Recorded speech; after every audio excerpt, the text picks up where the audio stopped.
저에게 사기를 친 사기단의 숙에 금복이 돼지 멱다는 소리로 말했습니다. 당신 누구야? 당신이 누군데 남의 영업장에 와서 행패냐고?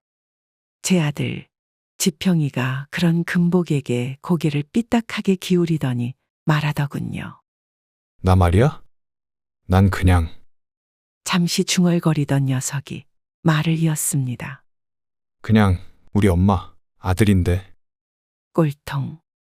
우리 아들 지평이를 사람들이 부르는 별명이었어요. 어머님, 이번에도 지평이가 애들하고 싸웠어요. 사실 지평이는 모범생하고는 거리가 먼 아이였어요. 어릴 적부터 허다하게 학교에서 싸움박질을 해서 제가 학교에 가는 일은 아주 허다했답니다. 하지만 저는 그런 지평이를 나무라지 않았어요. 아들 녀석에게 왜 싸웠는지를 물으면 녀석의 답은 항상 간단명료했거든요. 그 자식들이 같은 반 애를 괴롭히잖아. 자기들 담배 심부름 제대로 안 했다는 이유로.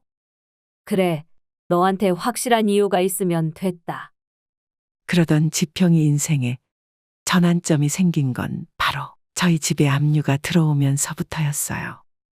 다른 여자랑 바람이 나서 별거한 지 한참이 된 전 남편. 그 인간이 빌린 돈이 저희 집에까지 영향을 끼쳤거든요. 저는 집행관들에게 무릎을 꿇고 싹싹 빌기도 하고 억울해서 하소연을 하기도 했어요. 내가 빌린 돈도 아니잖아요. 그런데 내가 왜 갚아야 하냐고요. 그 인간하고 법적으로 이혼만 안 했을 뿐이지. 같이 살지도 않는다니까요. 저희라고 이러고 싶어서 이러겠어요. 그냥 법에 따라 하는 것뿐이에요. 그리고 그런 광경을 지평이가 보고 말았죠. 학교에서 돌아온 지평이의 목소리는 심하게 떨리고 있었습니다. 이게 뭐야, 엄마. 지평아, 나가 있어. 여기는 엄마가 알아서 할 테니까. 당신들이 뭔데 우리 엄마를 울려? 아 진짜 나라고 이러고 싶겠냐고. 정 그렇게 억울하면 어디 변호사라도 불러오든가.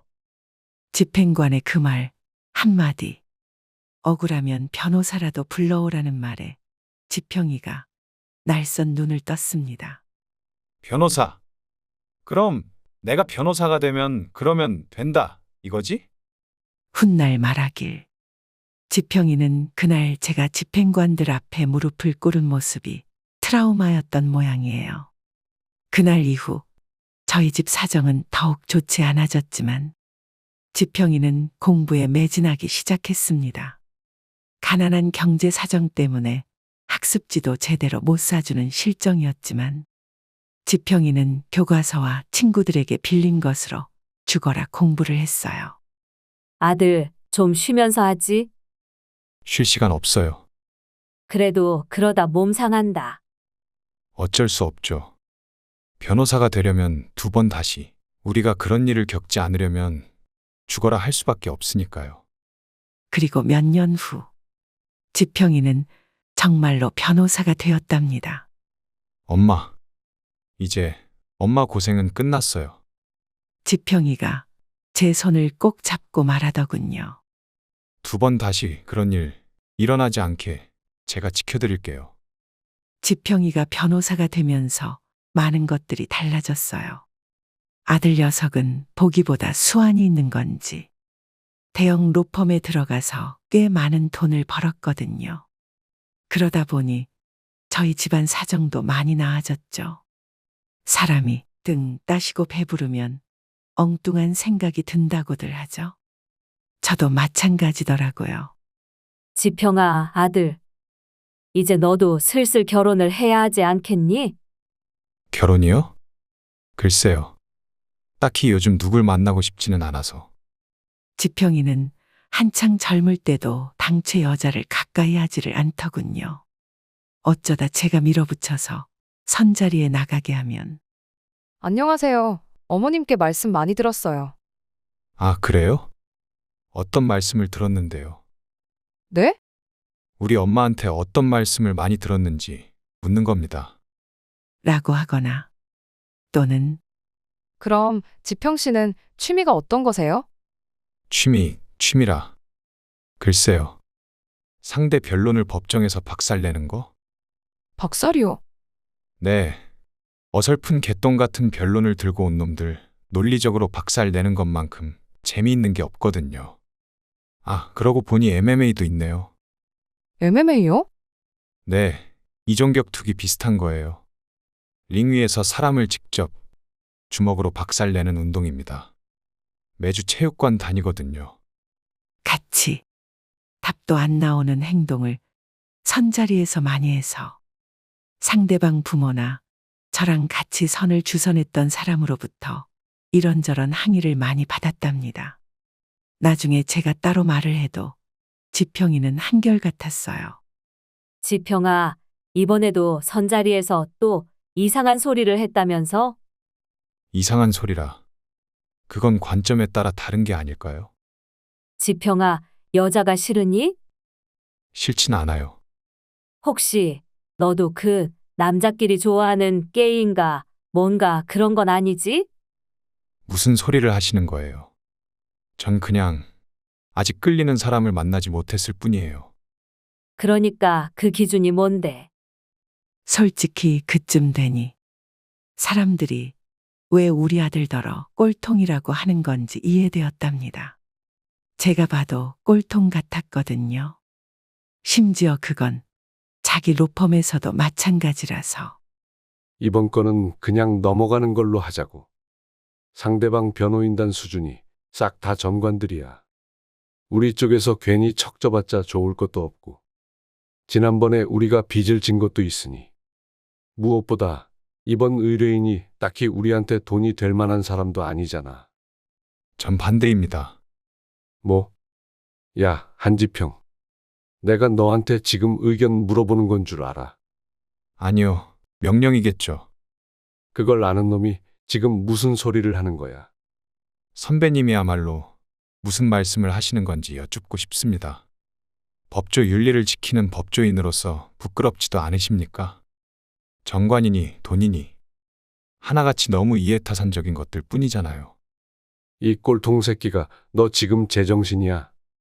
라는 식으로 로펌에서도 부당한 요구에 항의하다가 결국 자리를 비우고 반강제로 개업 변호사가 되었답니다.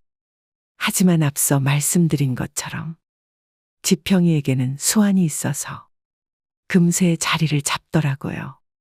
그리고 그 즈음에는 저도 아들의 지원을 받아 작은 사업을 시작했어요. 어서 오세요. 오늘 식빵 세일합니다. 바로 식빵 가게였어요. 원래 제 꿈은 제빵사였거든요. 하지만 나이가 들어서 솔직히 제대로 된 파티시가 될 자신은 없었고 학원에 다녀 제과제빵의 기본기를 익히고 제일 자신 있는 식빵 전문점을 차린 거였습니다. 한동안은 장사가 잘 되어서 좋았어요. 그 사건이 있기 전까지는요. 아이고, 이게 뭐야? 아니, 유리창도 다 깨져 있고. 어느 날 늦은 밤 도둑이 들었거든요. 범인을 잡고 보니 사실 제대로 된 도둑도 아닌 그냥 인생 포기한 취객이었습니다. 문제는 인생 포기한 사람이 범인이다 보니 제대로 된 보상을 받을 수 없다는 거였죠. 아, 몰라? 난 그냥 감옥 갈 거야. 등 따습고 배부르게 재워주는데 감옥에 가지 않을 이유가 뭐 있어? 변호사 아들 두고 뭐 하냐고 물으신다면 제가 일부러 알리지를 않았어요. 그렇지 않아도 새로 개업해서 바쁜 아들인데 괜히 제 일 때문에 신경 쓰게 하고 싶지가 않았거든요. 하지만 결국 도움받을 곳은 있더라고요. 자율방범대원 민서 씨가 바로 그 사람이었어요. 어머님, 많이 놀라셨죠? 저도 소식 듣고 깜짝 놀랐어요. 민서 씨는 검사를 꿈꾸는 대학생이에요. 저희 식빵 가게에 자주 온 덕에 얼굴을 익히고 있었어요. 법 공부를 하느라 바쁜 와중에도 일주일에 한 번은 꼭 자율방범 활동을 하는 보기 드문 바른 아가씨였죠. 결국 법조는 사람들의 실제 삶하고는 거리가 있다고 생각해요. 자율방범 활동이 남들이 보기엔 시간 낭비로 보일 수도 있겠지만 제게는 아니에요. 사람들의 희로애락을 볼 수 있는 창이라고나 할까요? 저희 가게 사건을 도와준 것도 다름 아닌 민서 씨였어요. 이번처럼 상대방 쪽에서 돈 없으니 감옥 가겠다고 떼를 쓰는 경우가 꽤 있어요. 하지만 그렇다고 방법이 없는 것도 아니고요. 방법이 있어요? 네, 강제 집행 절차가 있거든요. 상대방의 재산을 피해 금액만큼 압류하는 거죠. 사실 강제 집행의 핵심은 압류에만 있는 게 아니에요. 그럼요. 보통은 강제 집행까지 하겠다고 하면 그동안 돈 없다고 떼쓰던 사람들도 어디선가 돈을 만들어 오곤 하거든요. 처음에는 민서 씨의 말에 반신반의했지만 나중에 알고 보니 진짜더군요. 뭐요? 강제 집행? 아, 알겠어요. 그깟 배상금 당장 내가 내면 될 거 아니요. 알고 보니 상대방 측이 인생 포기한 척 연기를 했을 뿐 멀쩡한 자식과 집도 차도 있는 사람이었더라고요. 그냥 적당히 윽박지르면 제가 물러날 줄 알고 지금껏 연기를 했던 거죠. 민서 씨, 정말 고마워요. 민서 씨 아니었으면 강제 집행이라는 게 있는지도 몰랐을 거예요. 고맙긴요. 뭘. 전 그냥 어머니께서 만드시는 맛 좋은 식빵을 먹은 사람으로서 올바른 일을 하고 싶었을 뿐이에요. 민서와의 인연은 그 후로도 계속 이어졌어요. 대학생인 민서가 저희 식빵 가게에서 아르바이트를 하게 됐거든요.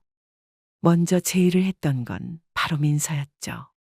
민서, 네가 우리 가게에서 일해준다면 나야 좋지. 받아주셔서 감사해요.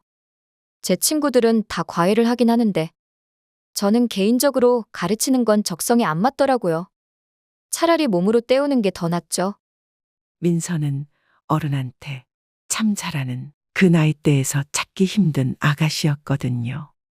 저희 가게에서 일하는 걸 가까이서 보니 더욱 그걸 느낄 수 있겠더군요. 그러던 어느 날이었어요. 아들 지평이가 잠깐 저를 데리러 가게에 왔다가 민서를 만났거든요. 엄마, 나왔어요. 여느 때처럼 가게에 들른 지평이가 한창 일하고 있는 민서와 마주친 거죠. 어서 오세요. 사장님은 지금 잠깐 화장실에 가셨어요. 아, 그렇군요. 그런데 그쪽은 처음 뵙는데 누구신지. 저요? 전 여기 직원인데요. 그러는 그쪽은 누구신지. 둘은 첫 만남부터 심상치 않게 대화를 했다더군요. 둘 다 고학력에 잘 배워서 자존심 하나만큼은 어딜 가서지지 않았으니 당연한 일이었죠. 난 여기 사장님 아들인데요. 아, 사장님 아드님이셨구나. 몰랐어요. 기다리시는 동안 커피라도 한 잔 내려드릴까요? 커피라 나쁠 거 없죠. 나중에 듣기로는 민서에게 그날 아들 지평의 첫인상은 그다지 좋지 않았다고 하더군요. 남자가 너무 깍쟁이 같았다고나 할까요? 하지만 그러거나 말거나 사장 아들이라니까 일단은 적당히 비위를 맞춘 모양이었어요. 그런데요, 지평이가 첫 만남부터 민서에 대한 호기심이 동했던 모양이에요. 가게에서 일하는 법대 알바생이 있다더니 그쪽이었던 모양이군요. 아, 네. 저도 사장님께 들었어요. 여러모로 유명한 변호사 아드님이 계시다고. 여러모로 네, 그게 그러니까. 민서가 잠시 망설이다가 입을 열었습니다. 꼴통으로 유명하셨다고요? 지평이가 어이없다는 듯 웃음을 터뜨릴 때 제가 화장실에서 돌아왔습니다. 뭐야, 뭔데 그렇게 웃고들 있는 건데? 아, 그게 별거 아니에요. 그냥 엄마네 식빵 가게 직원이 제 예상보다 훨씬 재미있어서요. 솔직히 민서가 우리 집 며느리로 들어오면 어떨까 라는 생각을 한 번도 해보지 않은 건 아니에요. 오히려 그랬으면 좋겠다고 바라기까지 할 정도였죠. 하지만 그러기에는 제 아들 지평이의 성격이 워낙 특이해서 걱정이었답니다. 그렇게 둘의 좋은 인연이 시작될 즈음 저희 식빵 가게에는 어두운 그림자가 드리웠어요. 바로 이후에 두고두고 저를 괴롭힌 인연 황금복과의 만남이었죠. 그 여자와의 첫 만남은 가게에서 이루어졌어요. 어서 오세요, 손님. 아, 식빵 사러 온 건 아니고 여기 사장님 좀 보러 왔어요. 저를 보러 오셨다고요? 금복의 첫인상은 뭐랄까. 돈 냄새가 나는데 조금 더러운 냄새가 났어요. 하수구에 버려진 돈다발을 보는 기분이랄까요. 어떤 일 때문에 그러시는데요? 제가 여기 사장님 부자 만들어 드리려고요. 부자요? 네, 부자요. 지금 생각해도 금복의 말솜씨. 그러니까 주둥이 하나는 천하제일이었던 것 같아요. 그날 처음 만났지만 제가 혹할 정도로 사기를 치기 위한 말발이 대단했거든요. 간단하게 말해서 400만 원을 넣으면 매달 40만 원씩 준다는 거예요. 이해하기 어렵지 않으시죠? 금복이 말하던 건 일종의 다단계였습니다. 하지만 그걸 그럴듯하게 포장하는 기술이 대단했죠. 물론 저도 바보는 아니었어요. 아니, 그런데 그걸 왜 저한테 알려주시는 건데요? 돈 벌구멍은 가족이 물어봐도 쉽게 알려주는 거 아니잖아요. 그런데 생판 초면인 저한테 왜 그걸 알려주는 건지 이해가 안 되네요. 저의 이런 의심에도 금복은 당당했습니다. 간단해요. 여기 사장님이 저한테 해주실 일이 있거든요. 제가요? 네, 제가 이 좋은 정보를 알려드린 만큼 매달 받는 40만 원에서 만 원씩을 저한테 보내주세요. 다단계라는 소리네요. 저도 먹고는 살아야죠. 그리고 또 하나, 여기가 곧 재개발될 거거든요. 그때 입찰 업체 관련해서 정부 조사가 올 텐데 제가 말하는 희망 업체에 투표해 주세요. 그리고 이후에 재개발이 성공하면 추가 보수 100만 원도 주시고요. 아니, 그걸 내가 왜요? 왜긴요? 금복이 저를 향해 특유의 탐욕스러운 미소를 지으며 말했어요. 제가 사장님 부자 만들어 드릴 거라니까요. 생각해 보세요. 전 사장님께 원하는 게 분명해요. 돈을 원하죠. 그리고 그 돈을 사장님한테 받아내기 위해 저도 나름의 거래를 제시하는 거예요. 사람 마음이 참 신기한 게 오히려 저한테 원하는 게 분명하게 느껴지니 의심이 사라지더군요. 그래, 그럴듯하긴 하네 하면서요. 흔히 그런 말이 있잖아요. 욕심 없는 사람은 믿을 수 없다고요. 그런데 금복은 오히려 너무 욕심이 분명하다 보니 그래서 더 기묘한 신뢰가 갔던 것 같아요. 금복이 떠나고 나서 민서가 제게 말했어요. 사장님, 저 사람 말 믿으시는 건 아니죠?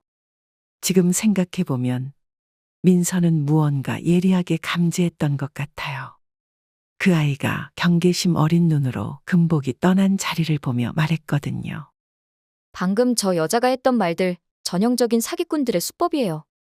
돈 한 푼 벌지 못하고 결국 사기당하게 만드는 전형이라고요. 그래, 내 생각도 그래. 나라고 바보가 아니니까. 저도 그때까지는 금복의 말에 별 감흥이 없었어요. 당장 돈이 급한 것도 아니었고 민서의 말대로 금복이 제시한 방식 자체가 별로 타당해 보이질 않았거든요. 지평이의 일이 어렵게 되기 전까지는요. 요즘 일이 조금 어려워요. 어느 날 밤 지평이가 술에 취해 한 말이었어요. 평생 제 앞에서 한 번도 어렵다는 소리를 해본 적이 없는 녀석이라 처음에는 깜짝 놀랐죠. 왜 그래? 무슨 일이 있는 거니? 저의 말에 지평이가 배슬대는 웃음을 지으며 말하더군요. 전에 일하던 로펌에서 고소가 들어왔어요. 제가 마무리하고 나간 사건 중에 회사에 손해를 끼친 게 있다면서요. 손해는 개뿔이. 전형적인 보복이에요, 그 사건. 제가 승소했었는데 상대가 재벌 2세였거든요. 로펌에서는 제가 맡은 의뢰인을 버리라고 했는데 제 고집으로 승소까지 간 거였어요. 제 아들이 그렇게 힘들어하는 모습은 그날 처음 보았던 것 같아요.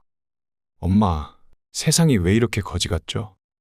분명 난 옳은 일을 한다고 한 건데 아무도 내 노력을 알아주긴커녕 오히려 괴롭히고 바닥에 처박으려고만 해요.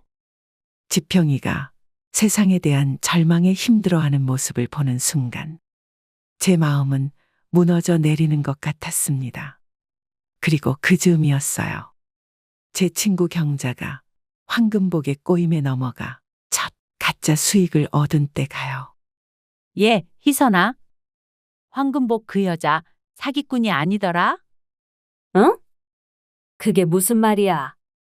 아니, 얼마 전에 나 그 여자 말대로 400만 원 내고 회원 가입했거든.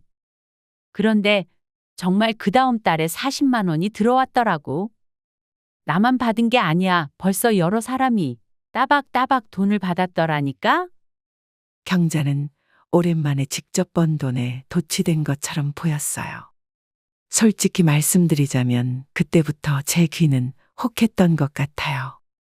그렇지 않아도 지평이의 일이 어려워지는 판국에 40만 원이라도 매일 받는다면 그 돈을 지평이에게 매달 보내준다면 그러면 조금이라도 내 아들에게 도움이 되지 않을까 싶어서요.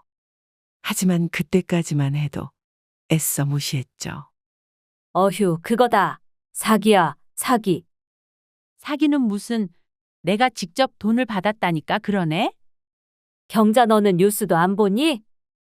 그런 거는 처음에만 돈 보내주고 그 다음 달에는 입싹 씻고 모른 척하는 거야. 너도 나중에 후회하지 말고 얼른 황금복인지 황금돼지인지 하는 여자한테 400만 원 내놓으라고 해. 그렇게 뿌리쳤던 유혹이지만 그 다음 달도 그리고 그 다음 달도 희선아, 이거 봐라. 나 이번 달에도 40만 원 받았다.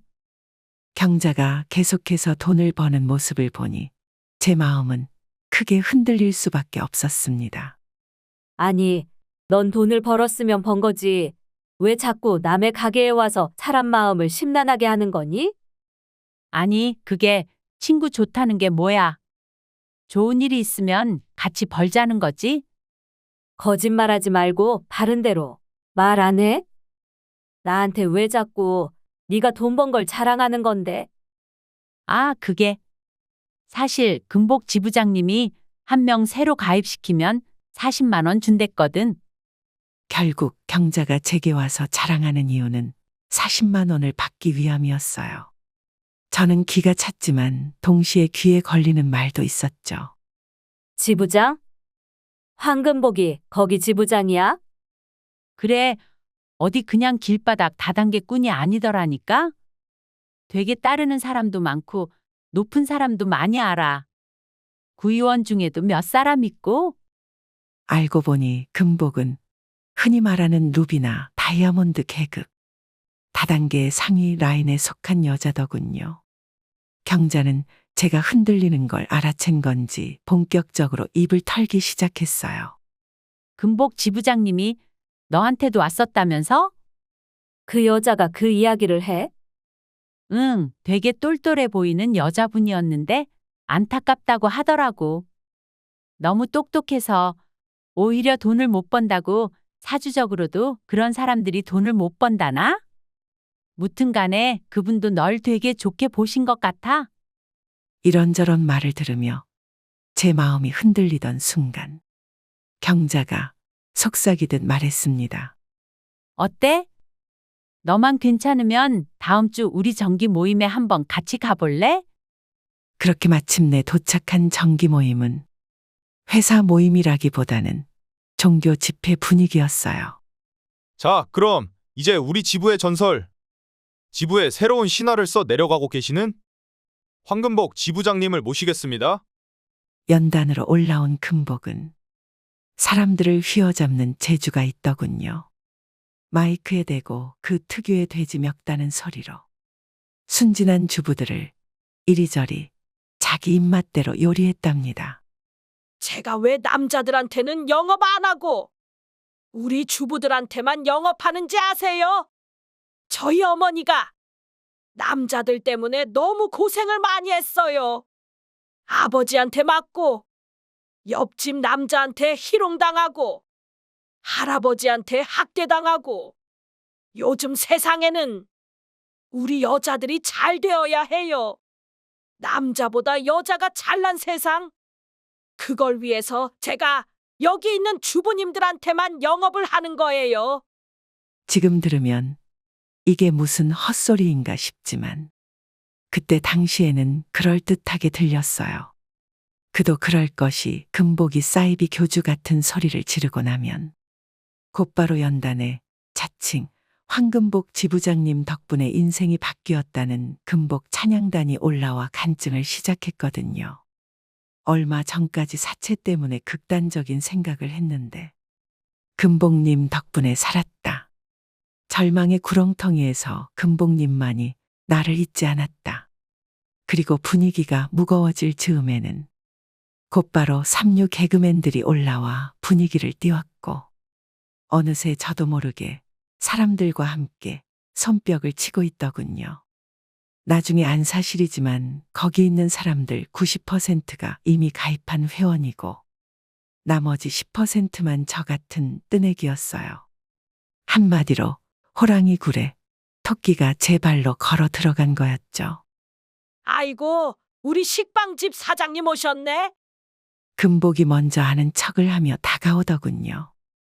돈 버느라 시간이 너무 바빠서 초 단위로 쪼개서 산다는 사람이 어떻게 저에게 말까지 걸어주는지 의아했지만 주변 사람들이 황금복이 저에게 말을 건다는 사실만으로 신기하게 쳐다보는 모습에 저마저도 황송해져서 자리에서 일어나 공손하게 고개를 숙이게 되더군요.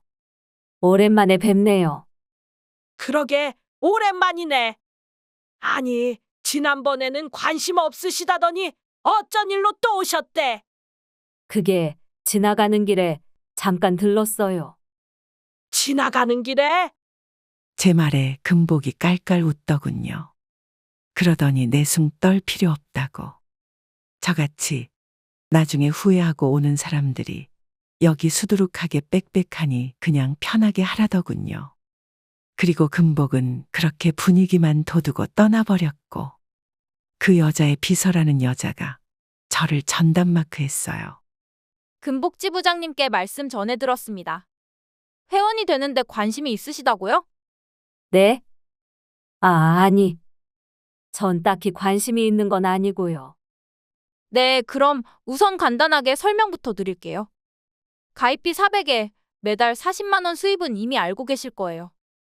그런데 그게 끝이 아니고요. 추가 회원 가입을 소개하시면 매달 수익금 10,000원 추가에 즉시 지급금 40만 원, 그리고 오늘처럼 정기 모임에 한 달 동안 빠짐없이 참석하시면 매달 수익금 10,000원 추가. 여기서 끝이 또 아니에요. 인터넷 게시물이나 주변 홍보 여부도 평가해서 가장 잘하신 분께는 즉시 지급금 100만 원이 있고요. 또 거기에 더해서 아주 설명만 듣고 있으면 매달 1,000만 원 이상씩의 수입은 문제도 없는 것 같더군요. 저도 모르게 멍하니 금복 지부장의 곁에 서서 간증까지 하는 미래를 그리게 되더라고요. 정신을 차리고 보니 어느새 제가 400만 원을 입금하고 나왔더군요. 어때? 나쁘지 않지? 좋은 선택한 거야. 지평이도 알면 분명 칭찬할걸? 그렇게 말하는 경자의 손에는 저를 팔아넘긴 대가로 받은 빳빳한 현찰 40만 원이 들려 있었습니다. 그날 집으로 돌아온 직후부터 저는 곧바로 후회를 했어요. 이 바보 멍청아. 뭘 믿고 생돈 400만 원을 가져다 바쳤니? 부터 시작해서 돈을 돌려받지 못할 거라는 자책을 한참이나 했답니다. 그리고 마침내 다음 달이 되었을 때 저는 불안에 떨며 은행으로 향했는데 뭐야, 진짜 수익이 들어왔네. 정말 수익 40만 원이 들어왔더군요. 금복의 말에 따르면 이런 식으로 3년 동안 수익이 들어올 거라고 했어요. 그 다음 달도 마찬가지로 수익이 들어왔죠. 그러다 보니 처음에는 불안했던 마음이 점점 신뢰로 변하더라고요. 금복이 가게에 방문한 것도 그 즈음이었어요. 지부장님. 여긴 어쩐 일로? 이제 저에게 돈을 벌어다 주는 사람이니 저도 모르게 지부장이라는 말이 절로 나오더라고요. 금복이 미소를 지으며 다가오더군요.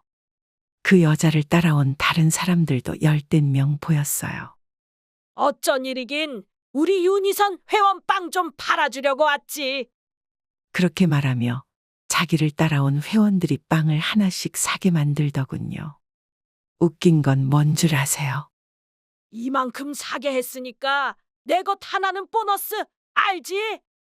정작 자기는 한 푼도 쓰지 않으면서 남의 돈으로 생색을 부린 거였습니다. 하지만 그때 당시에 저는 그런 것에 신경 쓸 겨를이 없었어요. 어쨌든 제 가게에 와서 돈을 써준 건 사실이었으니까요. 계산을 마치고 나자 금복이 본론을 꺼내더군요. 수익금은 잘 받고 있지?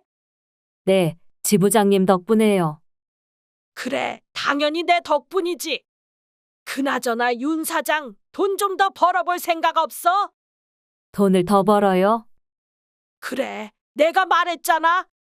윤 사장 부자 만들어주겠다고. 그런데 고작 달에 40만 원으로 되겠어? 무슨 좋은 방법이라도 있는 걸까요? 있고 말고. 이번에 우리 총 회장님이 새로운 사업을 하시거든. 뇌기능 발달 식품 쪽으로. 거기에 윤 사장을 골드 회원으로 넣어줄게. 골드 회원이요. 그래, 골드. 금값은 언제나 최고인 거 알지? 일단 골드로 들어가면 자기 밑으로 3명은 기본으로 붙여주고 명당 10,000원씩 줄 거야. 가입비는 500에 50. 회원을 더 모으면 명당 10,000원씩 더 붙고 어때? 솔직히 말해 솔깃했습니다. 하지만 결국 동네 빵집 사장인 저에게 500만 원은 큰 돈이었어요. 제가 망설이고 있는데 금복이 말하더군요. 뭘 그렇게 망설여? 사람이 큰 돈을 벌려면 그만큼 과감하게 움직여야지. 아, 그게. 어쨌든 저한테는 500도 큰 돈이라서요. 에이, 그럼 기분이다. 내가 윤 사장을 아끼니까 그럼 400만 내. 네? 정말이요? 그래, 그럼 정말이지. 400 내고 50씩 따박따박 받아가는 거야. 혹시라도 다른 사람한테는 절대 말하지 말고. 그럼요, 물론이죠. 저는 뭐에 홀린 듯 금복이 나가자마자 예금에 있던 400만 원을 이체시켰어요. 다음 달에 약속한 날짜에 수익금이 들어왔죠. 40만 원에 50만 원 그리고 기타 수당까지 해서 100만 원이나 되는 부수입이 들어온 거예요. 처음에는 정말 얼마나 좋았는지 몰라요. 그때부터였어요. 제가 금복이라는 여자의 말에 따라 움직이기 시작한 게요. 건강식품, 기구, 의류까지. 금복이 가입하라는 곳에 가입하고 팔라는 물건을 팔았어요. 주변에 열심히 판촉도 했죠. 다만 민서에게는 그러지 못했어요. 민서가 한사코 거부한 데다 오히려 저를 만류했거든요. 사장님, 아무리 생각해도 전 여전히 그 여자가 이상해요. 사장님께서도 지금이라도 한 번 더 숙고해 보셨으면 좋겠어요. 하지만 이미 그때쯤 저는 금복을 통해 7천만 원을 투자한 상태였고 매달 300만 원이 넘는 수익금을 받고 있었기에 민서의 충언이 귀에 들리지 않았답니다. 나중에는 아예 식빵 가게를 민서에게 맡기고 바깥에 놔둘 정도였죠. 그리고 넉 달 때쯤 되었을 때 마침내 일이 터지고 말았어요. 황금복. 그 망할 여자가 전화를 받지 않기 시작했거든요. 이상하다. 왜 갑자기 전화를 안 받지? 이상하다고 여길 즈음 경자에게서도 연락이 왔어요. 희선아, 너 황금복하고 연락되니? 아니. 설마 네 전화도 안 받는 거야? 그래. 지금 다들 그년이 돈 먹고 튀었다고 난리야. 알고 보니까 피해자가 한두 명이 아닌가 봐. 불길한 예감에 경자랑 같이 서둘러 매주 열리던 모임 장소에 가봤어요. 횡하더군요. 이미 책상, 의자, 할 것 없이 싹 다 챙겨서 도망간 상태였어요. 이게 무슨 말도 안 돼. 그 여자가 우리한테 사기를 친 거야? 이럴 리가 없는데. 이럴 리가 없긴 뭐가 없어. 어쩐지 처음부터 뭔가 수상했어. 누구보다 저에게 황금복 전도에 열심이었던 경자는 극도로 분노했지만 저는 납득할 수 없는 현실을 한동안 부여잡고 있었던 것 같아요.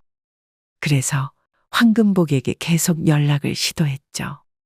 정중하게 장문의 문자를 보내기도 해봤고 나중에는 온갖 쌍욕을 섞어 보내기도 했지만 답장 한 통 오지 않더군요.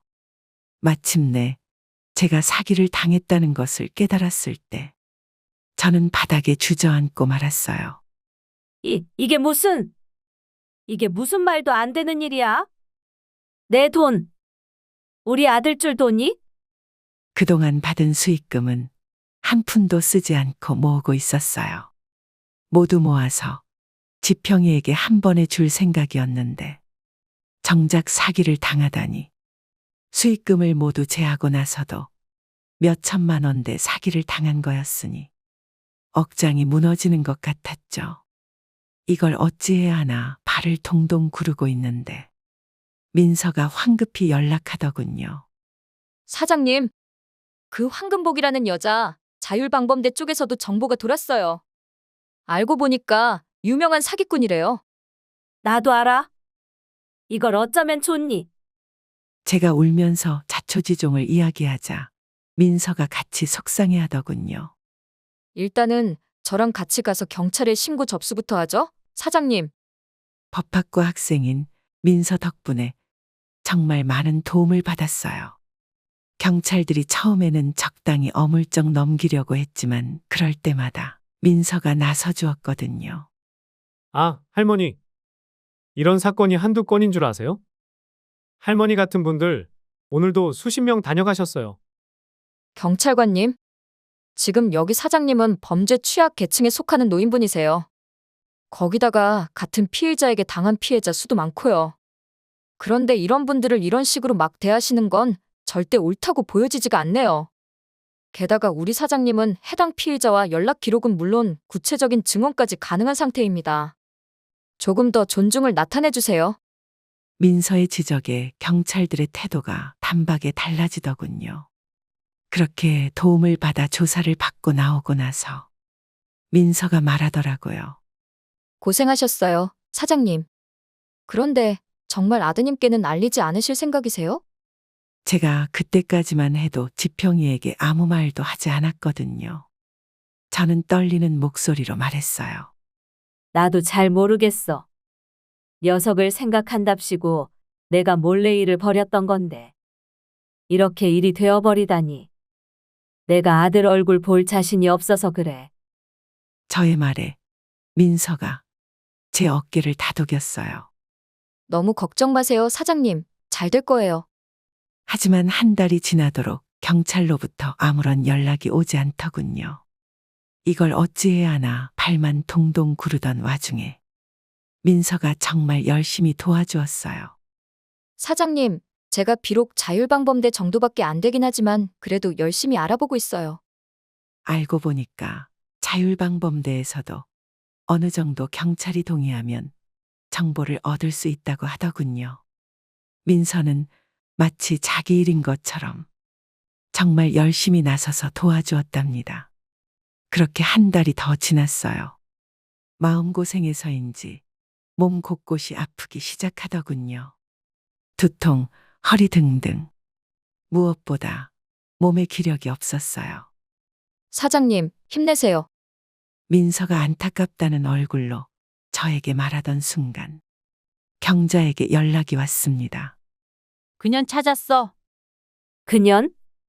황금복. 그 잡년이 지금 저기 역 앞에서 우리한테 한 거랑 똑같이 회원을 모으고 있대. 저는 망설일 것 없이 가게에서 튀어나갔어요. 민서도 곧바로 뒤따르더군요. 경자를 포함한 셋이 함께 가보니 정말이었어요. 정말 황금복이 저희한테 한 것처럼 뻔뻔하게 회원들을 모집하고 있더라고요. 우리 여자들이 잘 되어야 합니다. 여자들이 돈을 쥐어야 나라가 삽니다. 야, 황금복. 제가 이름을 부르며 나서니 황금복이 잠시 눈을 끔뻑이더니 이내 당황한 얼굴로 입을 우물대더군요. 저는 망설일 것 없이 고함을 치며 말했어요. 이 망할 인간이? 내 돈을 먹고도 그렇게 멀쩡할 줄 알았어? 내 돈 내놔. 내놓으라고. 장내가 일순간에 소란스러워졌죠. 저희의 등장에 황금복을 믿던 사람들이 눈치를 보더군요. 경자가 그 사람들에게 외쳤어요. 저 여자 사기꾼이에요. 다들 당장 여기서 나가세요. 그 말에 눈치를 보던 사람들이 서둘러 나가더군요. 어느새 텅 비어버린 내부에는 우리 셋과 황금복과 그 여자를 항상 따라다니는 남자 5만 있었답니다. 빨리 우리 돈 내놔. 내놓으라고. 저의 말에 황금복은 오히려 더 뻔뻔하게 나오더군요. 돈! 하! 남의 장사를 망쳐놓고 지금 뻔뻔하게 그딴 소리를 해! 뭐라고? 야! 저것들 못 도망가게 못 막아! 금복의 말에 그 여자의 남자 부하 2명이 출입구를 막아서더군요. 덜컥 겁이 났어요.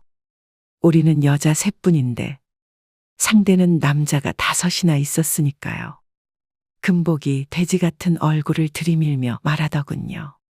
그러게 그냥 적당히 돈만 잃고 갔으면 좋았을걸? 뭐 하러 여기까지 오셨어? 응!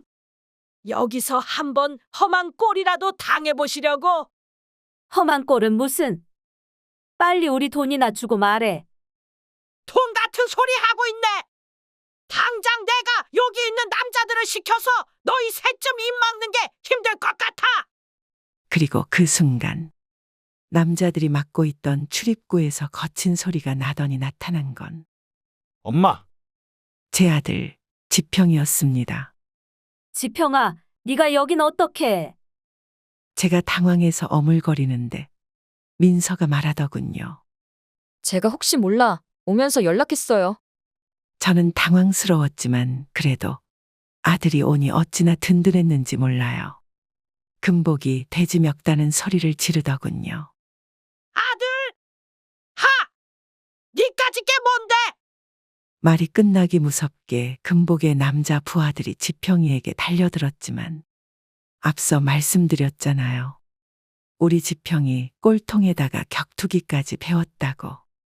어지간한 직장인들은 상대가 안 되었죠. 특히나 황금복을 따라다니느라 술, 담배로 찌든 인간들은 더더욱이나요.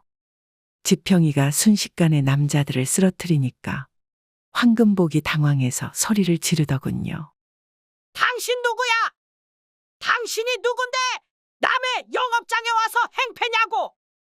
제 아들 지평이가 그런 금복에게 고개를 삐딱하게 기울이더니 말하더군요. 나 말이야? 난 그냥 잠시 중얼거리던 녀석이 말을 이었습니다. 그냥 우리 엄마 아들인데.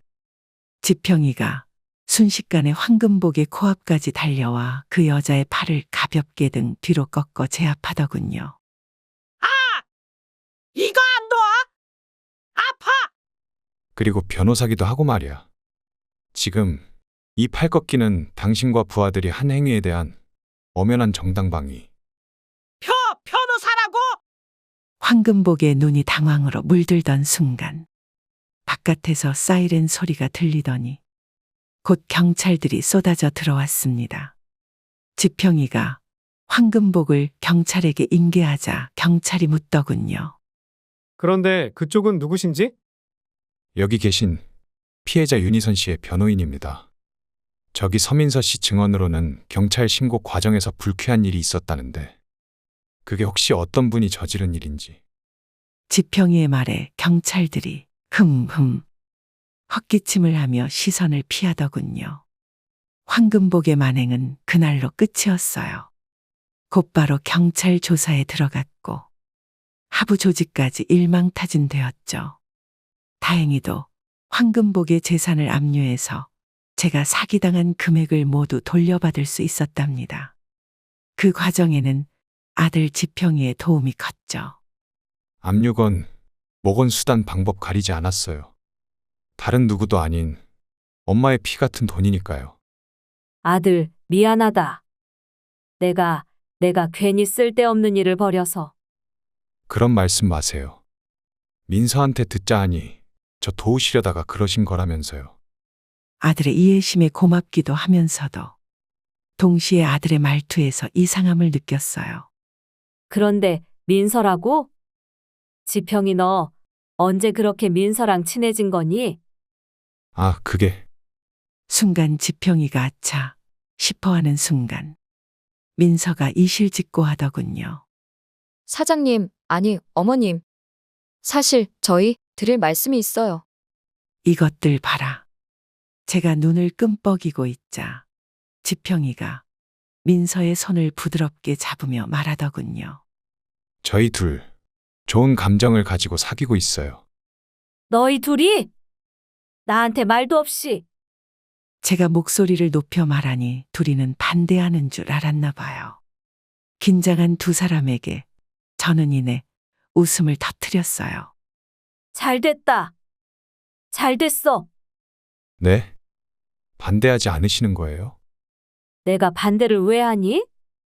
그야, 저는 그저 알바생일 뿐이고 지평 씨는 변호사라 아무래도 차이가 나니까요. 차이는 무슨? 민서, 네 덕분에 이번 일을 잘 해결할 수 있었잖니. 그리고 요즘 시대에 너 같은 애가 어디 흔하니?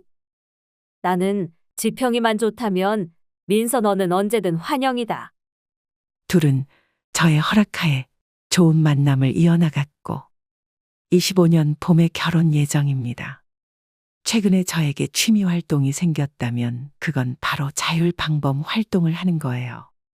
이번 일을 겪으면서 우리 동네를 안전하게 지키는 게 얼마나 중요한지 다시금 생각하게 되었거든요. 돌이켜보면 다사다난했던 지난해지만 덕분에 민서라는 아이의 진가를 알게 되었고 마냥 꼴통인 줄만 알았던 아들의 새로운 면을 볼 수 있어서 그리고 그런 아들에게 좋은 짝이 생김은 물론 저의 인생에도 새로운 장이 열린 것만 같아서 안도와 감사의 마음을 가지고 있습니다. 물론 여전히 고민은 있어요. 아들의 결혼 그리고 남은 저희 삶에 대하여. 그래서인지 주변에 많이 묻곤 합니다. 어떻게 살고 계시는지 또 어떻게 살아야 할지를요. 어르신들께서는 어떻게 살고 계시는지 또 어떤 고민을 가지고 계신지 궁금하네요.